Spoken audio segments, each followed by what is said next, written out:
forever blowing bubbles, pretty bubbles in the air. They fly so high, nearly reach the sky. Then like my dreams, they fade and die. Fortune always hiding. I've looked everywhere. For a blowing bubbles, pretty bubbles in the air. Thank you very much. What's going on, everybody? Welcome back to the channel. Hammers Fans United. I don't know if I'm going to use the intro.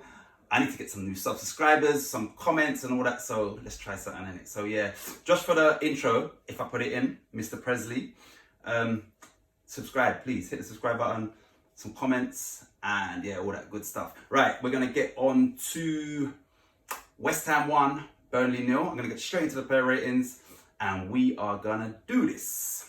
Right, straight to the heading. As the Hammers win 1-0 thanks to an Antonio goal. We are going to get straight onto the lineups and their ratings. So, starting goal, we had Lucas Fabianski back in goal. They've said a relatively quiet afternoon for the returning keeper. Just a couple of shots to deal with in the first half. Neither troubled him. Burnley pushed a little more in the second half, but Fabianski was up to the task. He got a 7. Let's see how these ratings go today. Vladimir Sufal. Another solid game from the right back. More an old school defender than a bombing forward wing back, but excellent at what he does. He also got a 7. Let's see who's gonna let the team down. Craig Dawson. Ooh. Another impressive display from the centre back. Won everything in the air against two of the best headers of the ball. Read the play well and got some important blocks in. What a start he's made to his West Ham career. He got a 9. Angelo Agbona, my guy. Me and him have been speaking on Instagram. I'm joking. Not yet. Anyway. Angelo Agbona. The Dog-Bonner partnership, okay, is going great guns, and Agbona played his part. Defended brilliantly, imperious in the air, and even showed a nice bit of skill on the left wing. Unlucky to hit the post with a header. He got an 8. Aaron Creswell, fortunate not to have scored an own goal from Woods Cross. Assistance flag helping him out there. Good delivery as always. Solid in the defence. All round decent performance. He also got a 7. So those that are watching, who do you think is going to get this 5 or a 6? Declan Rice covered every blade of grass as always. Keeps things ticking over in midfield. Nothing spectacular, but vital to the way the team played. Lovely pass to Yarmolenko that should have resulted in a goal. He also got a 7. Thomas Souček is how you pronounce it. Supercheck is easier. Not his usual threat going forward, but put a real shift in today. Helped his defence out on a number of occasions, winning important headers and breaking up play. He got a 7. Yeah. Anyway, I'll get onto this. Pablo Fornals. Beauty of a cross for Antonio's goal. It could not have been more inviting for the striker if he had picked it up and placed it on his foot. Industrious as always with just the one moment of magic. He got a 7. I reckon Antonio's going to get 8. Oh no, that's not. Oh. Right. Said Benrahma. Antonio was next. It was his pass that started the move off for Antonio's goal, and Algerian was pulling the strings for the hour or so he was on the pitch. The stats will read no goals or assists, but his performance was very good. He got an 8. Jared Bowen did well to keep the ball alive and feed Fornals for the opening goal, but wasted a couple of chances. Too slow to get his pass off to Benrahma and shot wide when presented with his own decent chance. Good energy, not much end product today. 6. So Bowen. Antonio. I thought he'd have got 8. Right, Mikel Antonio. Another 90 minutes under his belt and a goal to boot. Lovely celebration as well. Looked a lot sharper than on Monday, and had Yarmolenko passed instead of shot, he surely would have had 2. Another vital player in his team. He got a 7. Like I said, let me just get through this. Substitutions. Lanzini came in on 67 minutes for Benrahma. Did nothing wrong, but also did not massively contribute to the game until a last minute shot over the bar. He got a 6. Yarmolenko on 82 minutes. I can't remember who he came on for, but wasted a great chance. Oh, he came on for Bowen. Wasted a great late chance when a square ball was on. He got a 5. Okay, that was it. Right, let me just go back through all of them now, very quickly. Lucas Fabianski, they gave him a 7, and yeah, he warranted the 7. He done exactly what he had to do in a game against Burnley. Obviously, part of that is marshalling your defence, and I mean, I can't hear what he's saying, but I've got to say, you know what? Between the back 5, that's the keeper, and the back 4, yeah, they kept the clean sheet. So yeah, he got a 7. Sufal got a 5. Sorry, a 7. Yeah, I agree with that. Craig Dawson got a 9. That's a big score. I don't know if anyone has got a 9 since we've been doing this, but 9 is a big score. I think that if he gets a 9, Ogbonna has to get a 9. But you know what? I'm good on him. He's coming to the team, and when I first saw him, I was thinking, oh my days, what's this guy doing in the team? But yeah, he's done well. And I'm gonna, after I've gone through this, I'm gonna try and fit in a segment where I do some random facts or stats, which interesting. But yeah, so Ogbonna got an 8. Now, when he hit the post with the header, you could clearly see that he almost took a boot in the face as well. So it weren't just you're that close and you miss. He's kind of, a lot of people wouldn't even put their head there. He's put his foot there, probably expecting to get kicked in the face, and he's hit the post. I think if he was under no pressure, he would have just easily slotted that in. But once again, at the back, he was commanding, and the way he intercepts and stuff like that is, yeah, like this guy is yeah, and it's a good partnership, but Ogbonna is definitely the main guy.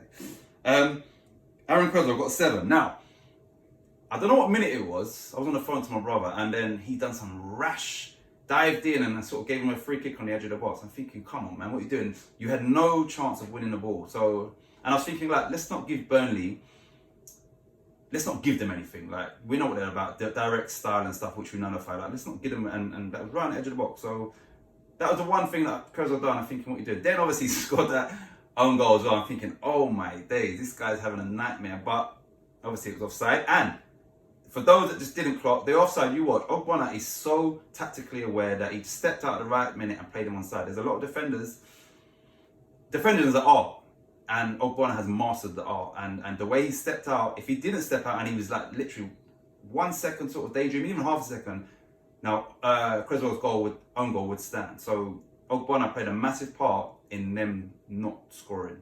So yeah, and that's why I think he should have got a 9 as well. Declan Rice got a 7. Yeah, I would agree with that. And I'll move on to this. Now, he didn't have Souček side by side to him as much as normal, because I think Moyes has done very well tactically to nullify them, and that meant that Souček had to sort of relinquish his attacking instinct or his attacking threat and do more defensively. So Rice was more of a centre midfielder, and Souček was more of a defensive midfielder, and he sort of was getting their knockdowns from Barnes to potentially Wood. Rather than our centre-backs having to come out of position, he was there to pick up the second ball and stuff like that. So I see him winning headers in the actual 6-yard box as well. So credit to Souček and Moyes, because Moyes, I'm guessing, gave him clear instructions as to how to play that game. And every game you can't play exactly the same. So there was definitely a tactical element to Souček's performance. Super check. So obviously I've touched on him. He got a 7, and yeah, I think he potentially could have maybe got an 8, but you know, Burnley didn't offer. No, 7's right. Okay, cool. Fornals, he got a 7. I think, yeah, once again, the ball in was great. He's very when he's on it, he's very sort of silky and nippy, and he creates things, and I like him. And like I said, initially it took a while to grow on me, and I definitely like him. And I still think that if we could play him as a 10, which is his actual position, we would see even a better version of him. But I understand that he plays out wide because of the work that he does tracking back. So once again, it's someone sacrificing their natural instinct for the team. If he was playing in a 10, he would be creating more for the striker, and he would get any shots off as well. So yeah, it's a shame that we can't play him in that position. And obviously Moyes must not have enough faith on the left wingers or the left attacking midfielders, which once Masuaku comes back, he could easily play as the left attacking midfielder and Fornals as the 10. Right, Ben Rama got an 8. Now, I think he done well. He had a lot of energy, but he didn't really do too much. Like, I was watching, I was thinking like, come on, man. Like, especially there was the amount of times he had 1v1. I'm thinking, I know you got skills, I know you got tricks, and these Burnley players are very limited. I can't stand Burnley. Let me just set it on record. I hate them. Like, for what they are and what they stand for.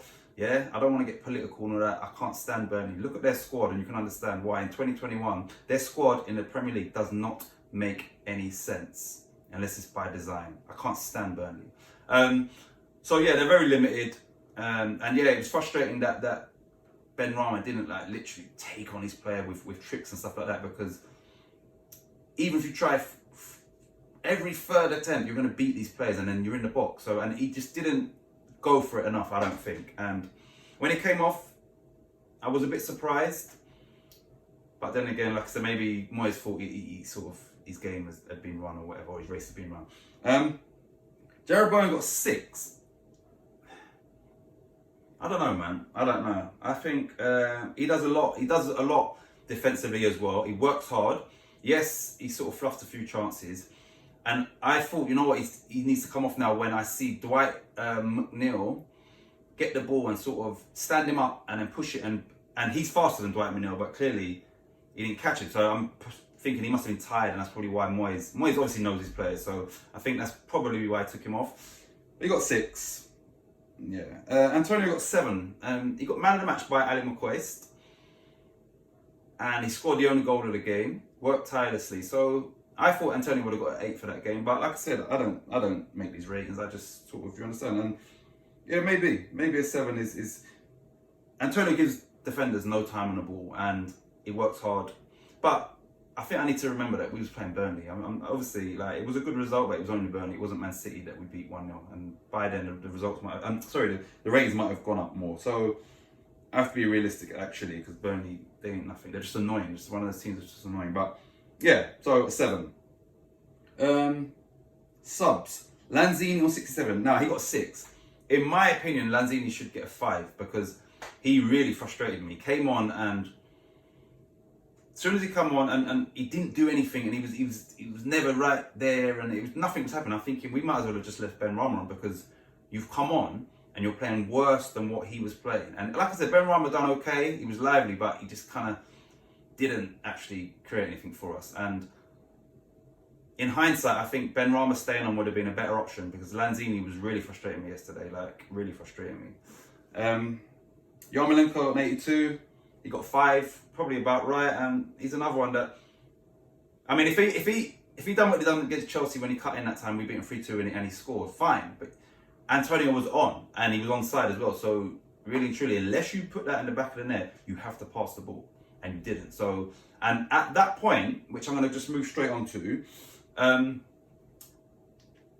didn't like the way we sort of, for the last 15, 20, 10 minutes, we kind of let them have a lot of the ball, and we was just sitting back, and McNeil was causing problems, and we was then relying on our defenders sort of winning their aerial duels and stuff like that, and that's not the team to be sort of sitting back against, you understand? And you see, like, when we almost caught them on a break, like, that's how easy it is. But we sat off them too much, and it was uncomfortable. For me, I was watching, I was thinking, oh my days, man, please don't let this team score, because we're giving them sort of the impetus or the initiative. We're handing it over to them, and we're sitting back. And now, if we'd have scored on a counter, then you say, okay, it worked. But that was for me, it was a dangerous sort of game to play, where we're sitting back for the last 15, 20 minutes of the game. Like, we could have just carried on doing what we was doing, and we would have created more chances. So that would have been frustrating if they would have scored. But they didn't. So Moyes, once again, I have to give a lot of credit to. Tactically, like I said, that the Souček instructions, which I'm guessing he gave him, were spot on. So yeah, that's a good performance. And our last 3 games against them, they beat us. Moyes has never beaten Sean Dyche, so that's another sort of hurdle that we've sort of got over. So yeah, man, great victory. And now we're going to get on to my random stats or facts. That is West Ham's 4th clean sheet in a row. Now, I don't know when the last time we done that, and obviously within that was Southampton away, Everton away, Stockport away, which last week we've said that weren't an easy game, and then home to Burnley. So 4 clean sheets in a row is a massive achievement. And I know Freedom was in the Premier League, and FA Cup generally is the games are normally like 50-50 unless you're playing like someone who is terrible and you're at home. So 4 clean sheets in those games is for me personally, I believe that's a massive achievement. So like I said, 3 in the Premier League, which is to go 3 Premier League games without conceding, is no mean feat, and then you put in the FA Cup game with it. So well done. Now, I'm going to check my phone for one of these stats, but one stat I don't need to know is the team that spent 250 million in the summer, the team that is looking to sign our most valuable player for 80 mil, the team that already were full of internationals and world-class players, which they clearly had spent money on, the team that also beat us not too long ago, have the same amount of points as us. That's Chelsea. I'm talking about Chelsea. Chelsea, 29 points. West Ham, 29 points. Like I said, they beat us and they've spent all that money. So 18 games in, which is obviously 1 game away from halfway through the season. Who could have thought that West Ham would be level with Chelsea? And that is a massive achievement. And like I said, one of the fact that they actually beat us as well, so they've taken the 3 points from us, means that aside from that game, we would have been above them. So that is, for me personally, that's something that has to be sort of celebrated, not as, but you understand, but like, you know what, that's a big achievement. We're almost halfway in and we got the same points as Chelsea. We are also not too far off the top 4. Liverpool, Man United it's already started. It's 4:34 right now as I'm doing this, but I don't know because I'm doing this. Liverpool, I think I've got 33 points. If so, we've got 29. Like we're close to all these teams. Now I'm not getting above my station, but I'm saying like just let's reflect and see how well West Ham are doing, especially we lost our first 2 games. Another stat that I will need my phone for just quickly. Right, so we have played 18 games. The bottom 3 teams collectively have played 54 games. Let me check the table. 23, 28. We have 1 more point than the bottom 3. They've played 54 games. We've played 18 and we have 1 more point. That, as a West Ham fan, is wonderful. That, for me, is crazy. And you know what else is really good is that we're not even halfway through the season and we are safe. Like, we know we're safe. There's going to be none of the stresses. Like, none of the... I mean, obviously there's no fans, but fans kicking off and all that. And like I said, we're going to have a run where we're going to lose games because injuries, lack of depth in our squad, Corona and all that stuff. So let's appreciate where we are right now and what we've done. And when we do go for a bad patch, just remember this and understand that there's always circumstances. And like I said, if Antonio gets injured, for instance, we ain't got a striker. A squad is so bare as it is, and we know that he does pick up injuries. So let's appreciate and enjoy this moment. We have got 1 more point in the bottom 3, and they've played 3 times as many games as us collectively. Crazy. We're safe. We're safe, and like I said, I don't know where we're gonna finish. And like I said, because of this season and Corona and stuff like that, like you can't. It's even harder to predict because you don't know who's gonna be out and how long and whatnot. So I think West Ham with 29 points from halfway through, we have to be aiming for. Moyes should be looking at like 55 points or thereabouts. That's what we should be aiming for.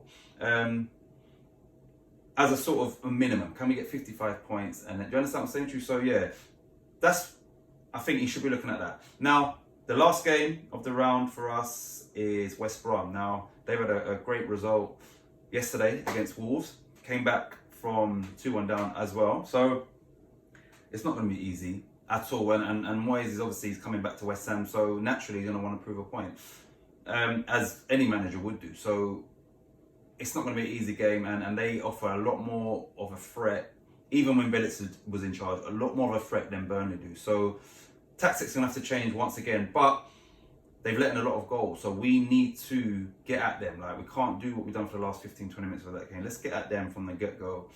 And, you know, they're going to be confident, but we've got more confidence than them, and if we can get the first goal, then we'll see what they're made of. So